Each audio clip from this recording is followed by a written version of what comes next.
You know, I didn't come to Italy with some perfect plan. I came here on a 3-month work visa back in 2004. 2 suitcases ram-jammed and way too much optimism. But you know what? Italy does not care about your optimism. It cares about paperwork. And the Questura, well, they really care about paperwork. So what did I do?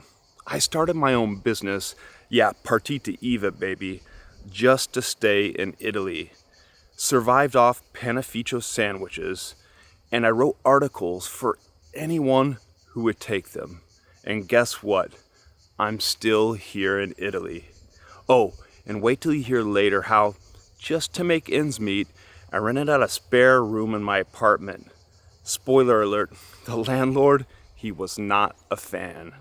I moved a lot, 4 times, taking my IKEA kitchen from one apartment to another like some medieval peasant. That first kitchen, I still have it. I moved it one apartment to the next apartment, originally bought in 2004, and now in my current place, well, it serves as a workbench. That's what you call Italian upcycling. But I wasn't just moving apartments. I was figuring out life. I was learning how to shoot and edit videos, learning how to build something from scratch. So this YouTube channel started because I wanted to do something more than just write about bike races. 20 years ago, back in 2004, I guess that's 21 years now, I've been in Italy. I arrived there on the shores of Lake Como. That's where I lived for the first 10 years in a little town called Lecco. I was living out the Promessi Sposi dream, the famous novel by Alessandro Manzoni. That 3-month work visa, well, guess what? It didn't work out. I had to somehow sink or swim, and I figured out how to swim Italian style. I started that company with a partita IVA. I had my own website. I created it, I think, with CSS, HTML code. Back in those days, there weren't websites like Storyblocks to build your own website. You had MySpace, Facebook was just starting. I wrote articles for anyone who would take them about cycling, about the bike races, the Tour de France. That was my passion. In that time, well, I was a starving young Gregor Brown in Italy, going to the panificios for lunch, going to the bars to get aperitivo along with the drink and the free food, so I didn't have to spend much money, meeting friends along the way and improving my Italian at the same time. How did I learn how to film? Well, at those bike races, when I was interviewing the famous cyclist, I would hold up my mobile phone and start to record a video.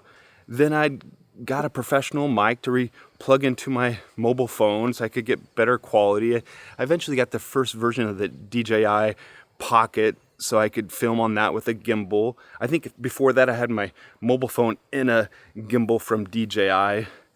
And I needed to learn how to edit too. At first, Windows Movie Maker, that was free. Then I got a pirated version of Premiere Pro. So I started this YouTube channel simply as a place to post my cycling videos. Comment down below, were you one of those original OG subscribers before the channel changed from cycling to food and travel? Let me know. Also let me know, what was the first video that brought you to the channel to become a subscriber? I put out regular email newsletters with all sorts of travel tips and hacks, things that you can learn, and stories from my journeys traveling around the world. If you want to sign up for that, well, there's a link down in the description. At one point, I thought about going back to the United States. I was broke. I had roommates, sometimes too many roommates, but it worked out. So when people ask me, what did Italy teach me? It taught me to be resourceful, scrappy, to figure it out. I mean, at one point, I took a job translating a funeral home website from Italian to English just to cover rent. And no, that's not a metaphor. It actually happened. Eventually, I was traveling the world, covering bike races, making a little bit more money, and I had a great relationship that was building, moved in with this Italian girl. We dated for several years. But then that all fell apart. Stefania, well, I found out she was cheating on me with a married man. It was one of those relationships, and maybe you've been in one too, where you look back and reflect years later and realize just how wrong that person was for you. So I had to get out of that place. I had no home, no plan, but I was now in a new city, Florence. And that's where Luigi came in. He made sure I could easily rent his place, not worrying about the contract so much, not worrying if I had a full-time job to cover the rent, just making sure I had a place to stay, no stress. And his wife, Helena, well, she made sure I had a clean garden and plenty of cold beer to drink. Oh, what's your favorite beer these days to drink? Mine right now, well, it's Ignusa Unfiltered. Drop down the comments, let me know. From my first car in Italy, a Volkswagen Lupo, this tiny little thing, to a Volkswagen Golf, to a white BMW Series 3 station wagon. I love that car.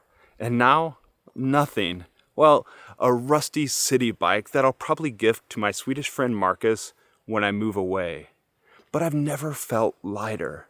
Americans carry too much. Stress, stuff, expectations. I've learned to live with less and love more. So Italy taught me dolce far niente, a long evening dinner, slow conversation, a glass of wine that lasts the entire evening.